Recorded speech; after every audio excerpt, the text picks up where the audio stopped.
Good morning student. हम बसंत बाग 2 से पाठ 15 नीलकंठ रेखा चित्र पढ़ रहे थे, जिसकी लेखिका है महादेवी वर्मा। महादेवी वर्मा को जीव जंतु और पशु पक्षियों से बहुत ही लगाव था और इसी कारण वह चिड़ी मार्ट से मोर के 2 बच्चों को खरीदकर अपने घर ले आई। आगे हम पढ़ेंगे। जब मेरे कमरे का कायाकल्प चिड़ियाखाने के रूप में होने लगा, कायाकल्प यानी उसका रूप बदलने लगा, तब मैंने बड़ी कठिनाई से दोनों चिड़ियों को पकड़कर जाली के बड़े घर में पहुंचाया, जो मेरे जीव जंतुओं का सामान्य निवास था। यानी जब मेरे कमरे का रूप बदलने लगा, वहाँ पे सारा सामान अस्त व्यस्त होने लगा, तो मैंने उन दोनों चिड़ियाओं को पकड़कर सामान्य जीव जंतुओं के निवास स्थान तक पहुंचाया। दोनों नवागंतुकों ने पहले से रहने वाले नवागंतुकों ने यानी कौन थे? वो मोर के 2 बच्चे वैसा ही कुतूहल जगाया जैसे नववधु के आगमन पर परिवार में स्वाभाविक था। यानी उनका स्वागत ऐसे ही किया गया जैसे किसी नई दुल्हन का किया जाता है। लक्का कबूतर नाचना छोड़कर दौड़ पड़े और उनके चारों ओर घूम घूम कर गुटुरगु गुटुरगु की रागनी अलापने लगे यानी गाने लगे। बड़े खरगोश सभ्य सभासदों के समान क्रम से बैठकर गंभीर भाव से उनका निरीक्षण करने लगे। ऊन की गेंद जैसे छोटे खरगोश उनके चारों ओर उछल कूद मचाने लगे। तोते मानो भली भांति देखने के लिए एक आंख बंद करके उनका परीक्षण करने लगे। उस दिन मेरे चिड़ियाघर में मानो भूचाल आ गया। भूचाल कैसे आ गया? क्योंकि मोर के बच्चों के चिड़ियाघर में आने पर सभी पुराने जीव जंतुओं की दिनचर्या जैसे बदल गई हो। कबूतर, खरगोश, तोते सभी अपना काम छोड़कर मोर के बच्चों के आसपास घूमने लगे और उनका परीक्षण करने लगे, क्योंकि वो कौन था? उनके घर में नया मेहमान था और इसीलिए वो उनका निरीक्षण करने लगे। और जब वो उनका निरीक्षण और परीक्षण करने लगे, उनके स्वागत की तैयारी करने लगे, तो उस समय लेखिका को लगा जैसे उनके घर में भूचाल आ गया हो। धीरे धीरे दोनों मोर के बच्चे बढ़ने लगे। उनका कायाकल्प वैसा ही क्रमशः और रंग में था जैसे इल्ली से तितली का बनना। अर्थात जब मोर के बच्चे बड़े होने लगे तो उनका कायाकल्प वैसा ही था जैसे कोई इल्ली बड़ी होकर तितली बन जाती है। मोर के सिर की कलगी और सघन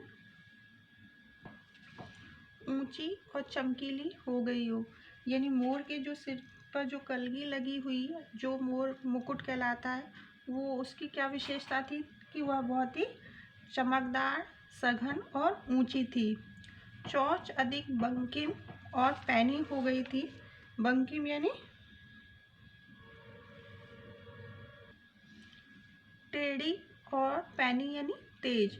गोल आंखों में इंद्रनी की लीलाभ द्युति झलकने लगी। इंद्रनी यानी इंद्रमणि और नीलाभ यानी नीली आभा से युक्त। लंबी नील हरित ग्रीवा यानी गर्दन हर भंगिमा यानी हाव भाव। धूप छाई तरंगे उठने गिरने लगी।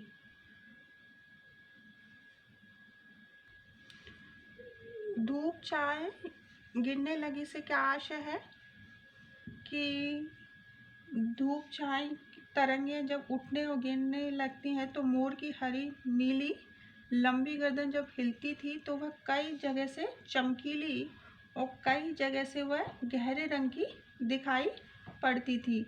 इसी कारण लेखिका ने उसे धूप छांव की तरंग की जैसे बताया है। दक्षिण बाम क्या होता है?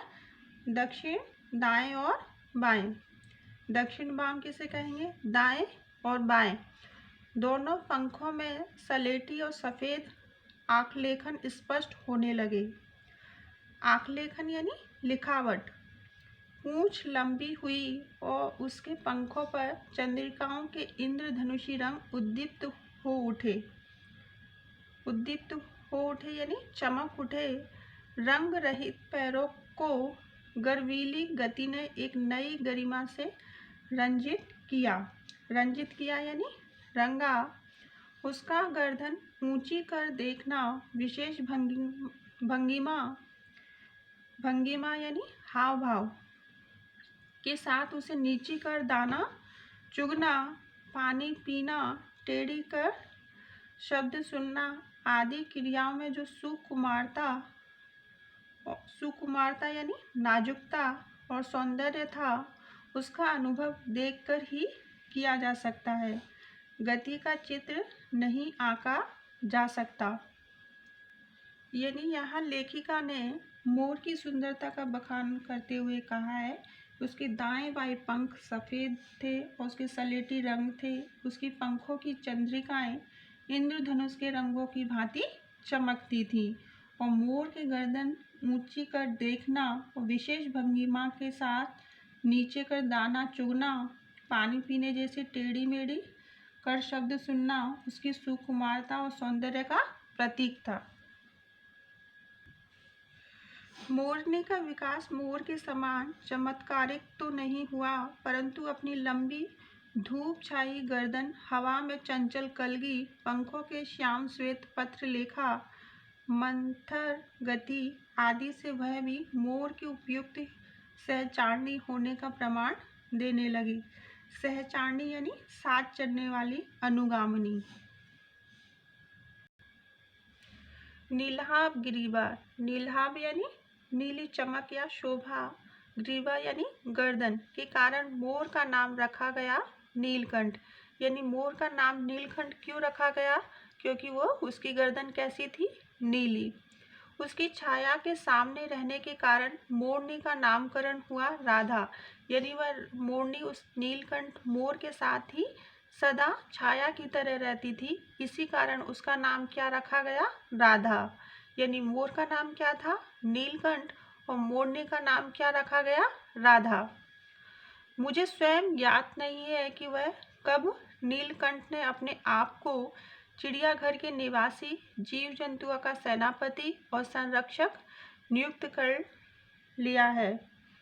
सेनापति यानी सेना का नायक, संरक्षक यानी रक्षा करने वाला।